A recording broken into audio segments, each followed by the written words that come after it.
어떤 것인지 한번 자랑 좀 부탁드릴게요. 카페를 이제 운영하게 된 큰 계기가 어떻게 되셨을까요? 바리스타가 되려면 기본적으로 어떻게 준비를 해야 될까요? 뭐 허브미 지원 이런 것도 다 가능한 건가요? 아, 지금 구인하시군요. 안녕하세요. 둥지TV 신밥쌤입니다. 현대인들의 아침 하면 떠오르는 게 있죠? 저는 커피를 떠올리는데요. 요새 많은 분들이 아침에 커피 한 잔으로 잠을 깨고 하루를 힘차게 시작하곤 하죠.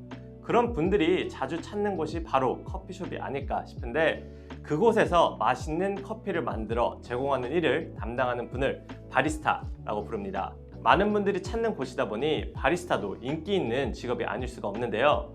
캐나다에서도 인기 있는 직업인 바리스타, 어떻게 되고 또 어떤 일을 하는지 바리스타에서 카페 오픈까지 이루신 분의 경험담을 통해 공유해보는 시간을 갖도록 하겠습니다.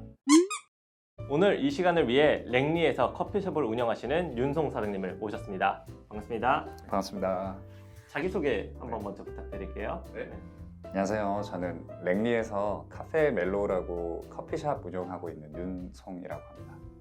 반갑습니다. 간단하게 얘기해 주셨는데, 이렇게 간단한 커피숍 말고 정확히 카페 멜로가 어떤 것인지 한번 자랑 좀 부탁드릴게요. 네. 카페 멜로우는 랭리 신 뉴타운이죠. 카블스 에리어에 오픈했고요. 저희가 오픈한 지는 한 4개월 정도 된 새로운 카페입니다. 저희가 기본적으로는 페이스트리 등등 저희가 인하우스 베이킹 하는 것들 많고요. 그다음에 음료들을 특별하게 좀 이쁘고 다양하게 즐길 수 있게 눈으로 보고 마실 수 있는 그런 음료들을 많이 준비한 카페고요. 그리고 디자인, 인테리어 등이 아마 밴쿠버에서는 찾기 힘든 정도의 이쁜 카페로 핫합니다. 자부심이 굉장히 있으신데, 네, 열심히 하고 있습니다. 그럼 거기서 조금만 더 들어가서 이제 사장님께서 생각하시는 시그니처 메뉴가 뭘까요? 저희 아무래도 지금은 시즈널로 하고 있는 메뉴들도 있는데, 아무래도 크림 라떼가 시그너처로 아마 많이 유명해져 있고요. 크림 라떼라고 그러면은 에스프레소 커피가 섞인 게 아니고 우유 베이스하고 저희가 직접 만드는 수제청, 과일청을 이용한 음료로요. 네, 많이 좋아하십니다. 그래, 저도 한번 맛을 좀 보고 싶은데 나중에 한번 저도 가보도록 하겠습니다. 네, 저희가 사전에 듣기로는 원래 카페를 운영하셨던 건 아니고 다른 일을 하시다가 이렇게 카페로 넘어가셨다고 하셨는데, 카페를 이제 운영하게 된 큰 계기가 어떻게 되셨을까요? 예전부터 커피를 굉장히 좋아했고요. 막연하게 언젠가는 커피숍을 운영 한번 해봐야 되겠다는 생각을 계속 가지고 풀타임 잡을 다른 일을 하면서 사이드 잡으로 바리스타 일도 좀 하고, 그다음에 로스팅 관련된 공부와 그다음에 트레이닝 같은 것도 좀 받고요. 그런 식으로 준비를 디테일하게는 아니지만 차근차근 준비하고 있었는데 마침 기회가 돼서 카페를 창업하게 됐습니다. 사장님이 생각하시기에는 이제 커피숍의 가장 베이스 기본은 뭐라고 생각하시나요, 그럼? 어디나 마찬가지겠지만 커피숍은 커스터머 서비스가 항상 우선이 돼야 되고요. 저희가 이 다운타운 같이 혼잡한 곳에 있지 않기 때문에 고객 한 분 한 분이 저희 레귤러 커스터머가 될 수 있기 때문에 커스터머 서비스에 가장 큰 중점을 가지고 있습니다. 말씀하신 당연히 커스터머 서비스도 중요하지만 커피숍은 아무래도 또 커피니 메인이 돼야 되잖아요. 그럼 이 커피를 이제 만들어 주시는 바리스타 분들, 이 바리스타 분들에 대해서 조금 더 알고 싶은데, 바리스타가 되려면 기본적으로 어떻게 준비를 해야 될까요? 바리스타의 준비 과정은 실질적으로 밴쿠버 인근에도 아카데미들이 많고요. 실질적으로 자격증이라는 것이 나오지만 한국도 마찬가지인 걸로 알고 있습니다. 이게 사설 자격증이기 때문에 오히려 한국보다는 여기는 경험 위주, 일단은 일을 하고 실전 위주로 이제 바리스타의 경험을 보기 때문에 어느 정도 오랫동안 일을 했었는지, 그리고 또 아까 말씀드린 커스터머 서비스 그런 부분들을 중점적으로 보는 것 같습니다. 그게 이제 바리스타의 기초가 되는 부분인 것 같아요. 보통 바리스타 분들의 루틴이 어떻게 되나요? 데일리 루틴이? 이제 시프트마다 조금씩 다른 부분들이 있는데요. 오픈을 하는 시프트들은 이제 아침부터 오후까지 팔 수 있는 모든 재료들의 준비, 그리고 커피의 맛을 잡는 이제 일을 오픈하기 전에 미리 해놓고요. 그리고 마감 때는 정리하고 청소하는 게 그것도 중요하지만 그 다음날 또 커피를 팔 수 있게 준비를 하는 것이 주된 업무입니다. 그러면은 제가 바리스타가 한 가지 더 개인적으로 궁금한 게 있는데 이제 사람을 이제 그럼 채용을 하실 때 아까 이제 경력도 굉장히 중요하다고 하셨잖아요. 네.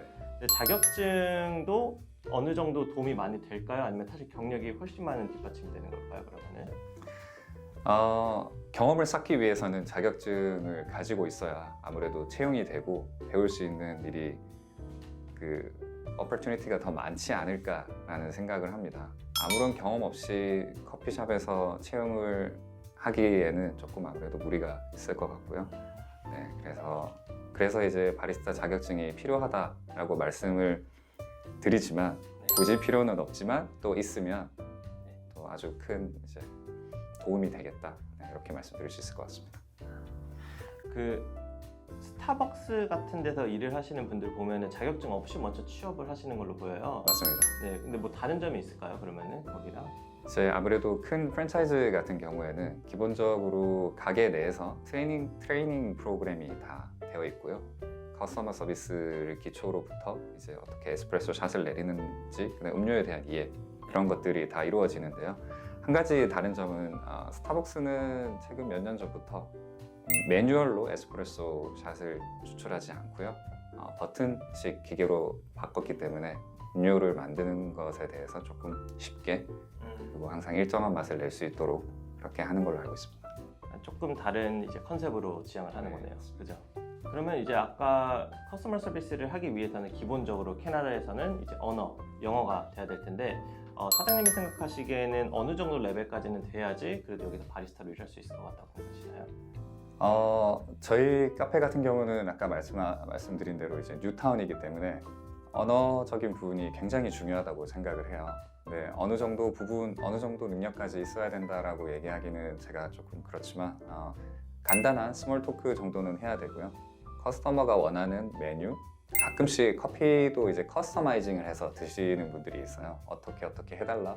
그 정도는 기본적으로 아셔야 되고, 그리고 대화하시는 걸 굉장히 좋아하세요, 여기 분들이. 그래서 커피를 내리고 서빙하는 것까지가 끝이 아니라 커피를 내리는 동안에 고객과의 간단한 스몰 토크, 그리고 커피를 다 이렇게 픽업하신 후에도 커피가 어떤지 그런 부분들에 대한 질문도 할 수 있는 정도가 되면 좋을 것 같습니다. 그죠? 진짜 말씀하신 대로 커스터머 서비스를 위해서 계속 커피만 내려줄 때가 아니라 그 후에도 피드백도 물어보고 해야 되니까. 네, 맞습니다. 네, 영주권자와 시민권자가 많다고 하시긴 하셨는데 그래도 워킹 홀리데이를 있거나 아니면 다른 워크 퍼밋 아니면은 나중에 뭐 LMIA라고 해서 워크 퍼밋 지원 이런 것도 다 가능하신 건가요? 충분히 가능하고요. 제가 말씀드린 게 영주권자, 시민권자가 많은 이유가 아무래도 뉴타운이고 이제 다운타운과 거리가 조금 많이 멀진 않지만 조금 있기 때문에 지원자가 생각보다 많지 않았습니다. 근데 한국에서 오신 분들은 아무래도 한국에서 선진 커피 문화 그리고 이제 빠른 대처 능력을 굉장히 중요한 부분이에요. 커피숍에서 일을 하다 보면. 그래서 찾고 있습니다. 네. 지금 부인하시군요. 그러시고 저도 많이 배우고, 네, 한국에서 경험이 있으셨거나 또 네, 그런 부분이 있으면 너무 좋죠. 그러면은 관심 있으신 분들은 이력서 제출하시면 되겠습니다. 네, 지금 이제 운영을 하시면서 여러 고객님들이 많을 거예요. 뭐 좋은 분도 있고 조금 힘든 분도 있을 텐데 기억나는 약간 힘들었던 고객분들이 있을까요? 제가 오픈한 지 얼마 안 됐지만 컴플레인이 거의 없었습니다. 컴플레인이 거의 없었고 실질적인 컴플레인이라 그러면은 우유를 조금 더 뜨겁게 해달라거나 아니면 조언들, 이제 어드바이스를 많이 주시죠. 이렇게 했으면 좋겠다. 그 정도가 컴플레인이고 제가 다른 데서 이제 파트타이머로 바리스타로 일할 때도 캐나다 고객분들은 커피숍에서 컴플레인을 그렇게 많이 하지 않으시는 것 같아요. 다들 어느 정도 만족하시고 또 즐기시고 하니까. 네, 문화적으로 그럴 수도 있는지 모르겠지만 일단 칭찬을 먼저 해주시고요. 커피 맛이 굉장히 맛있다. 너네 가게가 너무 이쁘다.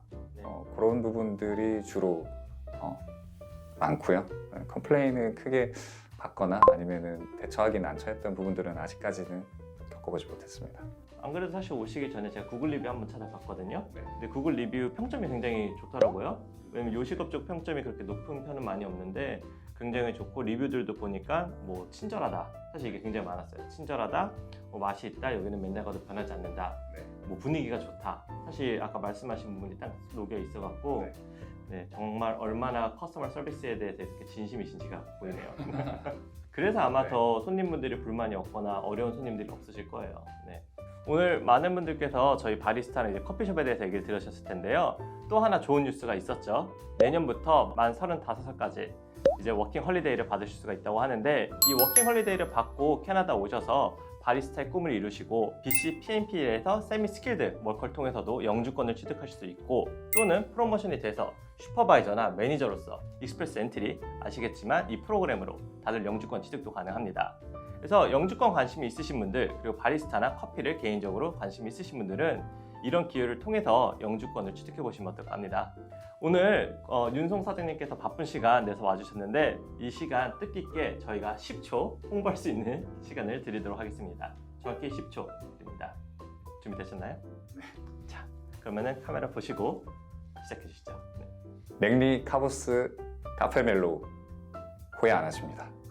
꼭 놀러 오세요. 5초가 남았어요. 와. 오늘 영상이 도움이 되셨다면 구독, 좋아요. 알람 설정 부탁드립니다. 캐나다 이민은 둥지 및 커피는 랭리멜로.